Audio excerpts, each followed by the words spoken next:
احنا هلا بالطائرة اللي وصلت من دقائق لجوهانسبورغ، وجهتنا في جنوب افريقيا. الوضع كثير صعب، وحاليا الاطفال يعني واحنا حاليا الطائرة واقفة، الظروف الجوية كثير صعبة.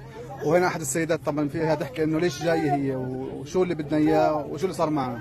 يعني احنا وصلنا بعد عناء شاق الله بيعلم فيه، يومين مستمرين من الشقاء والعناء، من الباصات ومن الطيارات. تفاجأنا مفاجأة حزينة جدا انه الدولة مش راضية تستقبلنا للفوت، بس لانه احنا ناس جايين من حرب، احنا ناس دبرت بيوتنا، احنا ناس، انا زوجي استشهد، انا بيتي راح، انا ما في عندي اي مكان، اي ملجأ، احنا وين نروح؟ بنكفي ما بنلاقي احنا، يفهمونا يستفيدنا، بنكفي وين حقوق الانسان؟ وين جايين من غزة هربين من الموت على جنوب أفريقيا. الحكومة في جنوب أفريقيا مش راضية تستقبلنا. احنا هنا عالقين في المطار، نرجو المساعدة.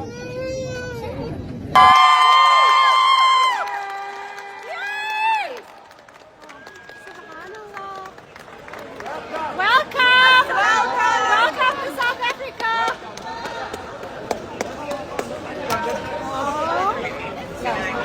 I got another two-bedroom place, so it's one of his guys. Okay, welcome.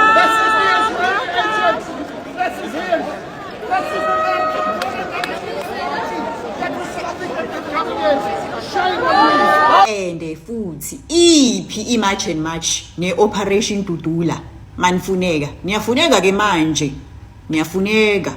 Orandakezwa, an opportunity of employment has risen, a job opportunity has risen, niyafuneka le e-OR Tambo Johannesburg International Airport. Anizwanga ukuthi sekunomsebenzi, nambe niyoprotect ama-state resources we-country, niyoprotect ama-interest wama-South Africans.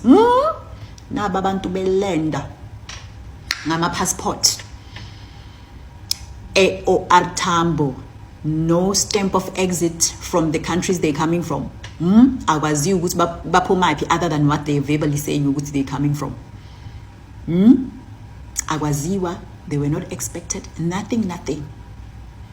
Iphi-ke i-operation Dudula ne-march and march makunje nenzeni umsebenzi, nitrendele izinto ezi-right. Oh well, but nizihluphelani ngenibiza ngoba ngikhohle ukuthi nina le movement yenu don't deserve to even be called a movement, whatever that you call yourself. Angazi nokuthi ngithini.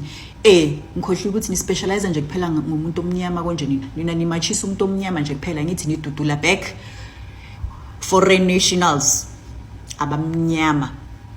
Ama movement wenu only deal with black people. Niyafuneka, the opportunity for you of employment has risen lapha e-OR Tambo. Ngiyasho nokuthi whoever shipped the people to South Africa like that, no communication whatsoever. Mind you, immigration is all over the place, home affairs, immigration, trying to make sure they give the people asylums so that they come into the country properly.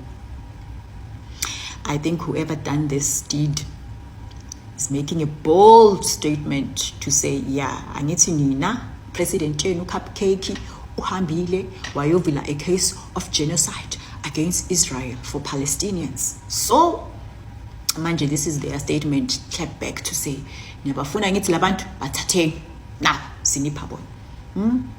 Siyadelelwa nje kahle thina ezimzansi, siyadeleliwe vele nje kathiwa angithi South Africa, you've challenged Israel and the Americans, so tata and see what you do.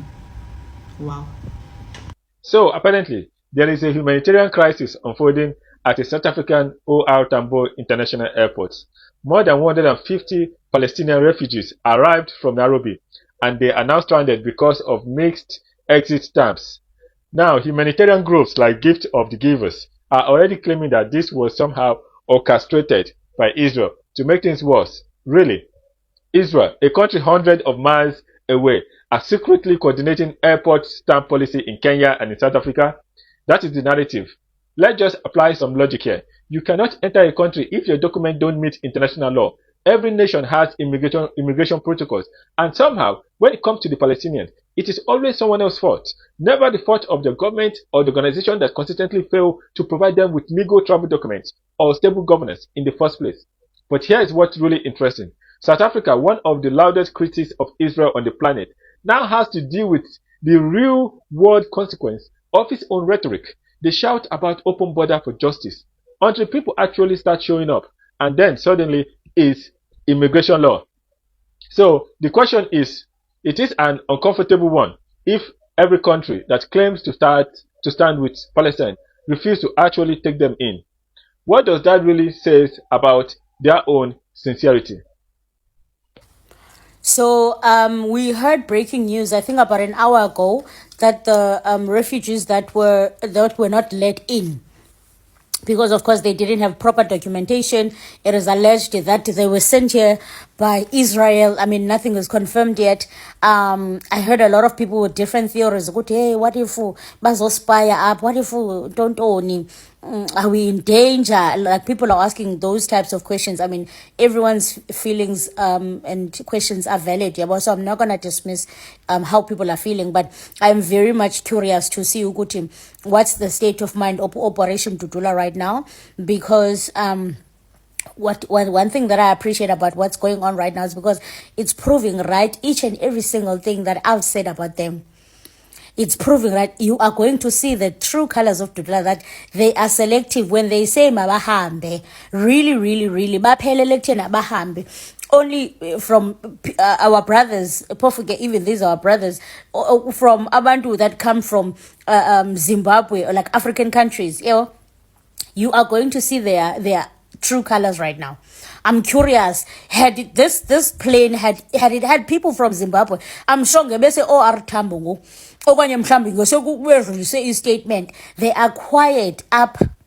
They are quiet up, and nani you are hypocrites, because which operation to do that? I said that nearby nani nizi hypocrites. And it just shows ukuthi and fully because it's gonna sound insulting, but Operation Dudula kodwa ngithi ufile ke mna ke yebo, it's just nje and bayangcola nje yebo. Today was a very, very good picture. It's a clear picture of it shows what Operation Dudula stands for. They stand for nothing. They are selective in their activism. Let me play some clips for you guys, because this guy talks about the treatment of how people were treated. So I want to play it for you quickly. Nobody's applying for asylum while people were telling him they're applying for asylum.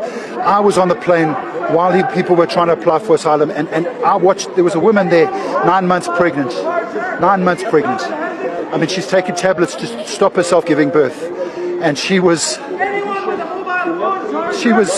saying to him, please, I want to apply for asylum. And he's just said, nobody's applying for asylum, and pretended like he wasn't hearing it.